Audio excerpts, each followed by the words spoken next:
Konnichiwa, kabalen! Ang Pampanga ay parang isang masarap na bowl ng ramen na kumpletos recados. Pwedeng ma-enjoy at ma-experience ang kultura ng iba't ibang bansa tulad ng Chinese, Korean, American at ngayon maging ng Japanese. Nagsama-sama ang mga anime fans, gamers, cosplayers, youngsters at young at heart sa kauna-unahang Tanabata Star Festival sa Pampanga na ginanap sa Clark City Front Mall nitong August 17 at 18. So being myself as a toy collector, a geek, sabi ko bakit kaya pupunta pa tayo ng Manila where we can organize an event here. So nung na-start namin dun, yung work ko dati, work from home, nalipat ako dito, nag-on-site ako. So syempre, being a Kapampangan, kung ano yung naumpisan ko dun, sabi ko, why not organize here? Ang Tanabata Star Festival ay isang pagdiriwang sa bansang Japan. Hango ito sa isang Chinese folklore kung saan ito ang nag-iisang araw na nagtatagpo ang dalawang celestial lovers na sina Hikoboshi at Orihime. Ito ay kilala rin bilang wish-making festival. It's an annual event in Japan. So there are many activities like yung Lantern Festival, nandun din siya. And then yung wish tree, naghahang sila ng mga wish nila para mag-come true, ganon. And of course, syempre may mga kimono cosplay and the usual toys selling and then maraming merchants and performers. Upang maging mas masaya at makulay ang kanilang pagdiriwang, samot-saring mga aktibidad ang inihanda ng Pampanga Pop Culture Convention. For day 1, we scheduled an anime singing contest and then yung regular activities natin where meron tayong photo booth. Believe it or not, meron din tayong nagpi-pierce ng mga yung gusto magpa-piercing. Hindi lang kami nakakuha ng mga tattoo artists, pero hopefully in the near future. Tapos meron din tayong 3D robotics na sa sponsor natin. Meron din tayong tabletop na galing pa ng Tarlac just to join us here. And then yung mga typical activities natin, yung mga anime vendors, mga merchants. And then yung culminating ng event natin is yung anime singing contest nga.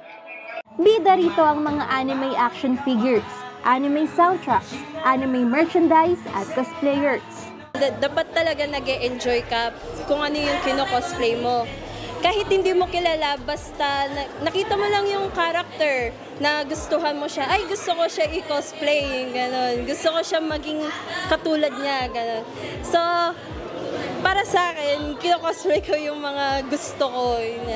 Tapos nag-e-enjoy ako, lalo na pag nakikita ko sa mga event, sa mga conventions. Tapos nakikita mo yung mga ibang favorite characters mo. Mag-e-enjoy ka talaga para masaya talaga siya sa puso. Mayroon ding iba't ibang games at competitions tulad ng anime singing competition, cosplay competition at origami making. Ang Tanabata Star Festival ay sumasalamin sa makulay at malalim na kultura ng mga Hapon. Kaya naman gustong ipagpatuloy ng Pampanga Pop Culture Convention na gawin itong annual event. We're very happy na day 1 pa lang, overwhelming na yung crowd na pumunta for showing their support. Rest assured na in the future, meron pa din upcoming na Kasi lahat ng gagawin namin event sa Pampanga, puro annual sila. So every year, may ibang concept siya and then may ibang theme din. Yun. So thank you and hopefully to see you in our upcoming events. Angelica Cara, CLTV 36 News.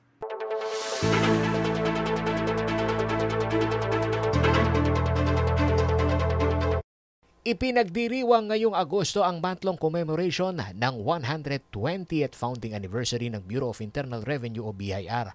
Bahagi ng selebrasyon ng malawakang tax information drive, gaya na lamang ng ikinasa ng BIR Revenue District Office o RDO 52 sa lungsod ng Parañaque nitong August 16.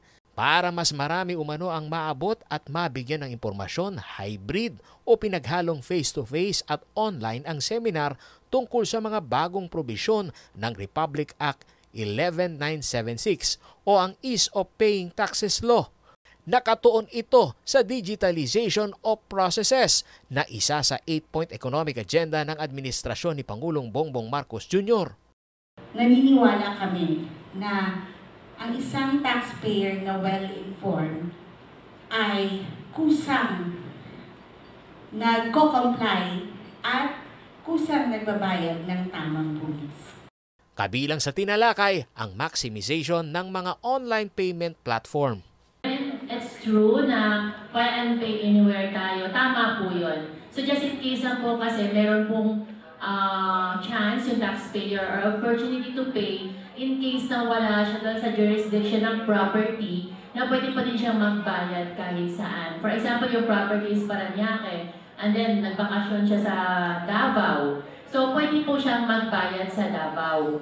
Napag-usapan din ang pag-classify sa mga negosyo bilang micro, small, medium at large enterprises, pagpapataas ng halaga ng mandatory issuance ng resibo sa kada customer o kliyente na may binibiling produkto o serbisyo at ang tax removal option sa city at municipal treasurer. Nakalagay doon, mayroon kayong ititik mark taxpayers classification kung small, micro, small, or medium, or large. So, kayo po yung nag-declare initially. Nagpapasalamat naman ang mga negosyante at mga taxpayers maging ang mga stakeholders sa patuloy na pag-aantabay ng BIR RDO 52 sa kanilang sektor. Tiwala rin daw ang mga ito na malaki ang maitutulong ng digitalization of processes sa pagpapabilis sa lumang sistema na nagiging sanhi ng aberya sa pagnenegosyo. Ang pinakamakakatulong ngayon would be digitalization ng mga businesses. Pagtanggap ng e-signatures, pagtanggap ng e-invoicing. Kunyari, sabihin na lang natin with the process ng BIR sa invoices, di ba? Yung dati natin, I'm not sure kung aayusin ba natin yan. Yung 4 copies yan eh. Puti, blue, green, pink. Yung pink dapat iiwan mo sa... So, yung mga ganong bagay ba na bakit hindi pwede pilasin unang-una. So parang sometimes pag napilas, problema pa. So if we kind of digitize, kasi tanggap na natin na digital na tayo talaga ngayon eh. If the government, even the local bureaus are able to make it more high-tech, mas accessible sa lahat. I-spread po natin yung mga news natin na tuto natin dito. Kaya humihingi kami ng yung mga script ng seminar natin para i-distribute natin sa mga kapwa Alliance member po natin. Kasi nakikita natin nag-grow talaga ang RDO 52. Ayon kay BIR RDO 52 Chief Arnel Cosinas, target ng kanilang tanggapan na mapuntahan ang lahat ng mga industriya sa Parañaque upang magabayan sila sa proseso ng wastong pagbabayad ng buwis. Maliit at malaking pamamaraan sa maliit na pagtitipon at malalaking pagtitipon, we are trying to disseminate information or tax information to them. So sa tingin ko, ito ay maaring i-share rin nila kasi yung iba ay representative ng isang group, ng isang sector or industry. This information will be cascaded to them. Itinuturing na logistic hub ng National Capital Region ang Parañaque na may malaking ambag sa lokal at maging sa pambansang ekonomiya. Kaya naman pagtitiyak ni Cosinas, hindi sila titigil sa kampanya para higit pang mapataas ang kanilang tax collection. But for the month of July specifically, we achieved the high goal, sabihin na natin high goal, and we have exceeded of more or less 70 million. So we have a billion target. But currently, yung ating emerging goal, so meaning from January to August, siyempre nadagdagan yan. We have to collect more or less more than around 2 billion. So just to meet the January to August cumulative goal. So yan yung picture idol. So ibig sabihin, those who are not complying with the tax issuances or the compliance requirements will be subject to evaluation on the enforcement side. So that's how we are sending messages. Para sa CLTV 36 News, Paolo G. Santos.